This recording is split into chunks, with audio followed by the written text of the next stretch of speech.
며칠 전이었죠. 1월 9일 오후 3시 25분경 도쿄 에도가와구의 경찰서로 전화가 걸려왔습니다. 내용인 즉슨 전 여자친구에게 칼로 찔렸다 라는 내용이었어요. 경찰은 전화를 받고 즉시 구급차를 동행하여 에도가와구의 시노자키에 소재한 한 아파트로 달려갔습니다. 피해자는 사토 유사쿠 씨로 25세, 직업은 불명이라고 보도됐습니다. 사토 씨는 아파트의 주차장 그 한 구석에 주저앉아 있었지요. 얼굴은 파랗게 변해 있었고 주인은 배에서 흘러나온 피로 흥건했어요. 사토 씨는 병원으로 이송되었지만 이미 너무 많은 피를 흘렸고 장기의 손상 역시 심각했습니다. 결국 병원으로 이송된 지 7시간이 지나고 사토 씨는 유명을 달리하게 되었습니다.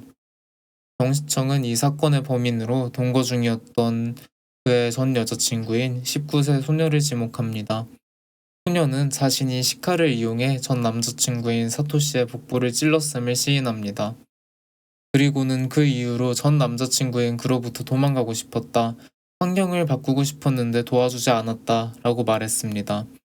여기까지 들으면 동거 중이던 남자친구의 데이트 폭력, 아니면 갈취, 그리고 이별 후의 화풀이, 혹은 소녀가 자신의 집에 얹혀 살고 있다는 입장을 이용하여 감금과 가스라이팅 등으로 인해 궁지에 몰리고 몰린 소녀가 극단적인 방법을 선택한 것 아니냐는 여론이 형성되었습니다.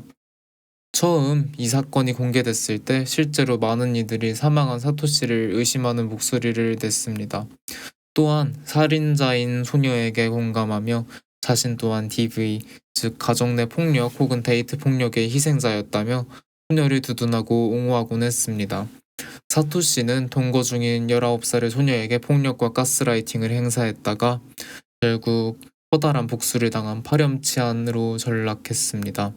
하지만 경찰의 조사 결과와 친구들의 노력으로 이 여론은 정반대로 뒤집히고 맙니다. 소녀의 실제 살해 동기가 나온 것인데요. 사실 전 남자친구를 죽인 이유는 새롭게 좋아하는 남자가 생겨서이다. 사토시의 고향 친구들이 SNS를 통해 생전 사토시와 했던 대화들을 공개했습니다. 이로 인해 소녀의 진짜 얼굴이 널리 알려지게 되었습니다. 소녀의 이름은 리나였습니다. 둘은 고향인 아오모리 현에서부터 사귀기 시작하였는데요. 아오모리는 사과가 유명한 농촌 도시입니다. 리나는 이런 아오모리의 염증을 느끼며 화려한 생활을 꿈꾸며 도쿄로의 상경을 바라게 되었습니다. 보도들과는 달리 사토시는 리나와의 동거를 위해 도쿄의 건설회사에 취직을 하였습니다. 직업 불상이 아니었던 거죠. 리나의 상경에 대한 욕심에 따라 사토가 리나의 부모님을 설득해 겨우 둘은 도쿄에서의 동거를 시작하게 됩니다. 둘의 꿈에 그리던 도쿄 생활은 환상과 거리가 있었습니다. 사토 씨는 리나를 부양하기 위해서 매일같이 건축 관계의 일을 하며 바쁘게 지냈습니다. 어느 나라나 그렇듯 건축 일은 밤낮이 바뀌고 개인적인 시간을 내기 쉽지가 않죠. 리나 역시 처음엔 콜센터 인바운드에서 아르바이트를 했지만 금방 실증을 느끼고 일을 그만뒀습니다. 그리고 얼마 후부터는 집에서 담배나 피우며 시간을 죽이고 매일 클럽에 다니며 심지어는 쾌락을 위해 약물에 손을 대기까지 했다고 합니다. 리나를 부양하기 위해 건설업 노동자로서 매일 일을 하던 사토씨가 그녀에게 계속 신경을 쓰기는 아주 쉽지가 않았습니다. 둘의 동거 생활은 겨우 3달 정도 지속된 후에 리나가 클럽에서 만난 미국인을 좋아하게 됐다며 사토씨에게 이별을 통보함으로써 끝나나 싶었습니다. 하지만 리나의 손에 사토씨가 목숨을 잃은 게 동거 7개월 차이니 둘은 사귀면서 동거한 기간보다 헤어진 후 같이 산 기간이 더 긴 셈이 되는데요. 둘은 그때 헤어졌지만 이상하게도 동거 생활은 계속되었습니다.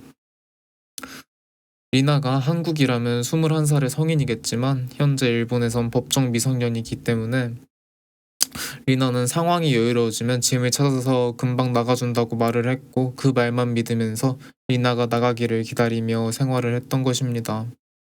새로운 집을 구하는 일이 그녀에겐 힘들기 때문에 사토가 나름의 배려를 해준 것이지요. 거기다가 사토는 고향에 계신 리나의 부모님과 계속 연락을 하고 있었습니다. 딸과 동거를 위해 함께 고향을 떠났던 책임감 때문이었는데요. 더욱이 일방적으로 내쫓기 힘든 상황이라고 할 수 있었죠. 이런 상황에서 사토는 어쩔 수 없이 동정과 책임감에 리나를 계속하여 돌보았습니다. 사토는 리나를 일방적으로 부양하며 각종 생활비와 세금은 물론이고 월세까지 혼자 감당하고 있었습니다. 사토는 조금이라도 생활비나 월세를 보태라며 리나에게 말을 했지만 그녀가 7개월간 건넨 돈은 단돈 1만엔, 우리나라 돈으로 약 10만원 정도가 전부였습니다. 사토 씨는 일단 리나와 함께 도쿄에 건너온 책임이 자신에게도 있으므로 리나가 저지르는 불법적인 행위들이나 비행들을 멈춰보기 위해 노력했습니다. 사토 씨의 노력에도 리나는 나아지는 모습을 보이지 않았어요. 생활과 마음의 짐은 더욱 무거워지기만 했습니다.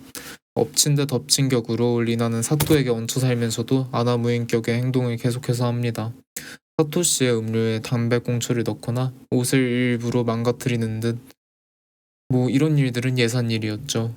리나가 집에서 자신의 친구나 남자들과 전화를 할 때 통화 내용이 사토 씨에게 들리는 게 싫다고 사토 씨를 집에서 내쫓기도 했습니다. 자신의 친구들이나 모르는 남자를 데려오기도 했습니다. 사토 씨는 이럴 때마다 밤 늦은 시간까지 공원에 혼자서 시간을 때우며 앉아 있다가 아주 늦은 시간에서야 집에 돌아가곤 했어요. 한 번은 리나가 며칠간 행방불명이 됐다가 약에 취해 돌아왔습니다. 그리고는 친구와 전화를 하는데 그런 통화 내용이 아주 가관이었다고 합니다. 통화에서는 어제 클럽에서 만난 사람과 약물을 먹고 성관계를 가졌다는 이야기를 한다라는 내용이었습니다. 사토 씨는 이어서 도쿄에 와서 매일 클럽만 다니고 약까지 손에 대다니 도쿄에 도대체 왜 온 거냐며 개탄을 합니다. 리나가 약에서 조금 깨어 정신을 차렸을 때 계속해서 최소한 약이나 도둑질 같은 거 그만두는 게 좋다. 계속 그렇게 생활에서는 멀쩡하게 잘 살 수가 없다. 결국 감옥에 가거나 죽거나 할 것이라며 최대한 상냥하게 리나를 설득하려고 했지만 소용없었습니다. 사토는 리나 스스로 나가주기만을 바라며 매일을 힘겹게 보냈습니다. 헤어진 후에도 집에서 나가주지 않아 마음고생 중이라며 친구들과 직장 동료들에게 매번 한탄을 했습니다. 사건 전날에 있었던 신년회에서도 마찬가지였다고 합니다. 사토는 도쿄로 올라와 의지할 곳이 없으니 직장 동료들에게 마음을 많이 의지했다고 합니다. 그래서 경찰이 신고한 후에 직장 동료에게 전화를 걸었다고 하는데요. 동료는 전화를 받지 못했다고 합니다. 그때 동료의 딸이 전화를 받았다고 하는데요. 그 딸은 그때 사토의 목소리를 당장이라도 죽을 것 같다고 표현했습니다.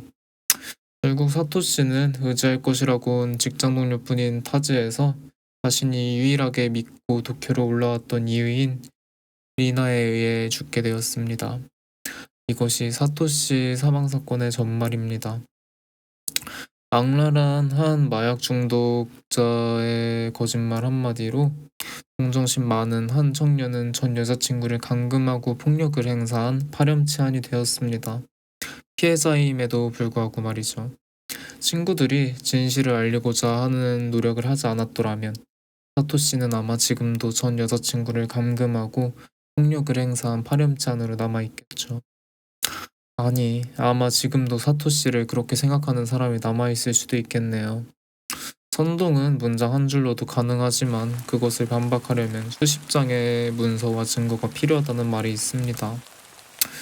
이처럼 한번 잘못 알려진 사실을 바로잡는 일은 생각보다 어려우니까요.